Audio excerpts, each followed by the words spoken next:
The teacher says, he's so smart, if only he'd apply himself. She just needs to focus more. They're passing, so what's the problem? But you know better, you see what they don't. The after-school meltdowns from your child who has ADHD, the forgotten assignments, the emotional crashes, the chaos over brushing teeth or packing a backpack. You've tried the pep talks, the reminders, the routines. School just isn't working. Not for them and not for you. And when you finally ask for help, you get hit with alphabet soup. 504, IEP, accommodations, evaluations. What does any of it mean? What actually helps? And what if the school says no? This video breaks it down plain and simple. The real difference between a 504 and an IEP and how ADHD fits into both. What your child actually qualifies for, even if their grades are fine.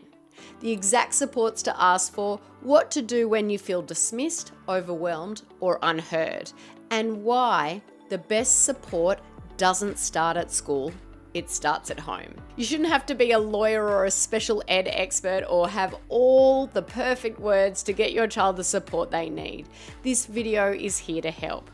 Now, if you're new here, you might be wondering, who are you? And what do you know about ADHD and the support that schools offer? Great question. I'm Dana Kay, a board-certified health and nutrition practitioner, and I've worked with over 1,500 families of kids with ADHD.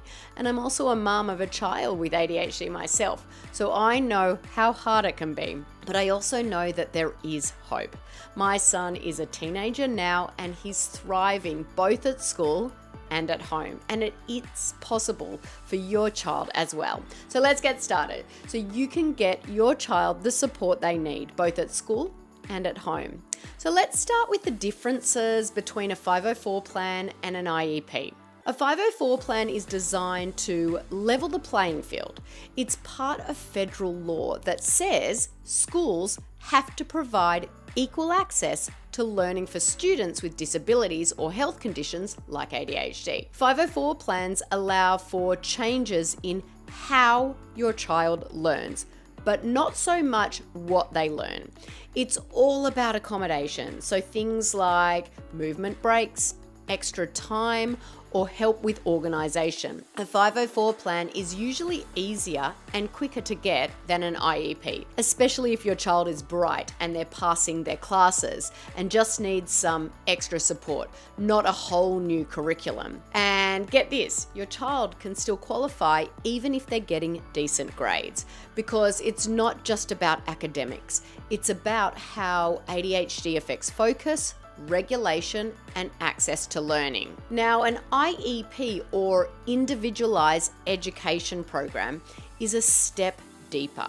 It's part of a different law called IDEA, IDEA, and it's for kids who need special education services to make progress at school. Now, to get an IEP, your child has to qualify under one of 13 disability categories, and ADHD usually falls under other health impaired, or OHI, if it's really impacting their ability to learn. Now, with an IEP, your child doesn't just get those accommodations we talked about earlier, they also get personalized goals. They get services, sometimes things like executive function support, small group instruction, or behavior help. The school is required to track progress and adjust the plan regularly, so it's not a one and done type of thing. If your child only needs accommodations, then a 504 plan might be enough. But if your child needs accommodations and instruction or support services, an IEP might be a better fit. So now you might be wondering, which is better for kids with ADHD? The answer is, it depends. ADHD can qualify your child for either. One isn't better than the other. It all comes down to what your child needs. If your child mostly needs accommodations like extended time or movement breaks, a 504 plan is probably the right place to start. But if they've fallen behind academically or they need additional support, then an IEP might be more appropriate. And here's something schools don't always tell you. Passing grades do not mean your child isn't struggling. If ADHD is affecting learning even without academic failure, your child may still qualify. Now, what happens if the school says no? And I can tell you, it does happen. And it happens more often than it should. You might hear things like, they're doing fine academically, or let's just wait and see, or they just need to try harder. But if your gut says your child needs support, you are allowed to push for it. You can request a formal evaluation in writing, and the school has to respond within a specific time frame. You can also bring in outside documentation like an ADHD diagnosis or a neuropsych evaluation. That can make a huge difference. And if they deny the IEP, you can ask for a 504 instead. You can also request an independent evaluation if you don't agree with the school's findings. You don't have to accept no as your final answer. You know your child best, don't forget that. So now let's talk about what support actually looks like. If your child qualifies for a 504 plan or an IEP because of ADHD, the next question is, what should we be asking for? So here's how I break it down for families in my program that ask about it. 504 plans equal accommodations. IEPs equal services and goals. So let's start with 504 accommodations. These are changes to the learning environment that really help your child focus, regulate, and keep up.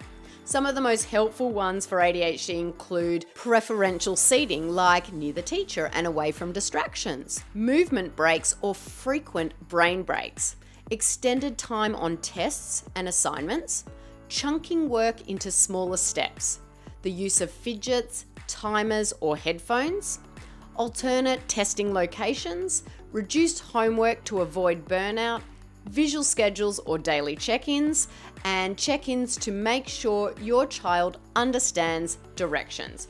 All of these are designed to help your child access learning in a way that works with their brain. Now, if your child qualifies for an IEP, they get all of that plus individualized instruction and measurable goals. So here are a few examples of IEP supports for ADHD. Support for executive function, so things like planning, time management, and staying organized. We've got behavioral support plans with built-in sensory tools or scheduled breaks.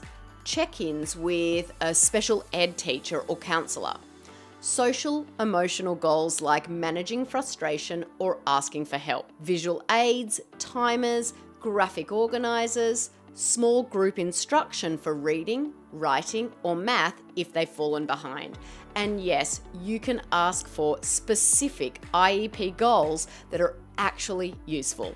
So here are a few of my favorite. Okay, something like, by the end of the quarter, the student will initiate tasks within 2 minutes in 4 out of 5 opportunities. Or the student will use a visual checklist to complete multi-step tasks with no more than 1 prompt in 80% of trials. These kind of goals are clear, they're measurable, and they're tailored to executive function struggles. They're not just vague ideas like improve focus. And if your child already has an IEP, but the goals aren't working, remember that you can request a revision at any time. You don't have to wait for the annual IEP meeting. IEP goals should be built with you, not just handed to you. Now, if the goals don't reflect what your child actually needs help with, speak up. Okay, now let's talk about advocacy, because this is where a lot of parents burn out. Maybe you've walked into a school meeting with a pit in your stomach, or you've left feeling like no one really heard you. I want you to know that you can advocate for your child without burning yourself out or becoming that parent.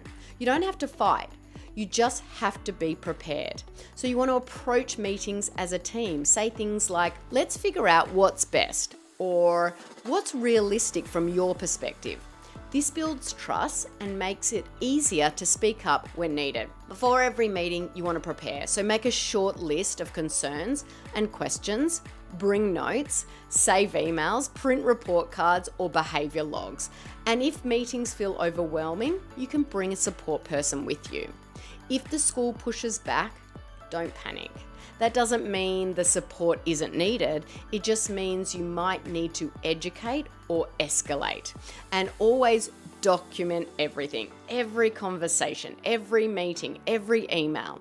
In my experience, most educators really want to help every student they work with. So when you go in as a team player, most educators are happy to accommodate within reason and really do want to do what's best for their students. Now, here's what most people don't say, and yes, I'm going to say it, even though I know some people will disagree with me. IEPs and 504s are helpful. They're necessary even, but they're not the whole solution. Paperwork doesn't fix everything. What happens at home matters just as much, if not more, than what's in the school plan. Because the truth is, the best ADHD support is holistic. It's not just about accommodations. It's about what's going on in the body, in the nervous system, sleep, diet, movement, emotional safety, blood sugar, gut health, nervous system regulation. These things impact behavior and focus every single day. So yes, advocate for the support your child deserves at school, but don't stop there, because when you strengthen what's happening at home and happening inside the body, you make every strategy at school more effective. And in fact, you might even make it so that your child no longer needs services or no longer needs as many services at school. That's exactly what happened with my son. And I've seen it happen hundreds of times since then with kids we've worked with. Now, when we figure out how to calm the nervous system from the inside out, a lot of those tricky issues at school, they fall by the wayside. That's what we help families do every single day. So if you're ready to take that next step to reduce ADHD symptoms naturally and give your child the calm, the focus, and the confidence they deserve at school and at home, then I want to invite you to watch my free ADHD Thrive Masterclass. Inside, I'll walk you through the exact framework we use to help families address the underlying stresses of ADHD symptoms using natural, science-backed strategies. You'll learn how to support your child without relying on guesswork, daily battles, or school plans alone. So if that sounds like something your family needs, click the link in the video description to get started today, because your child deserves more than paperwork. They deserve to feel capable, calm, confident, and truly understood. And you deserve to know how to make that happen. I hope this video has helped you understand the difference between an IEP and a 504 plan, and I hope you now feel armed with information you need to support your child best. If you're new to my channel, make sure and you look around. I have so many videos on all things ADHD. The best diet for ADHD, the best exercises for ADHD kids, what your child's doctor might not have told you about ADHD, and so much more. Take a look around. Subscribe so you don't miss any future videos, and I'll see you in the next video.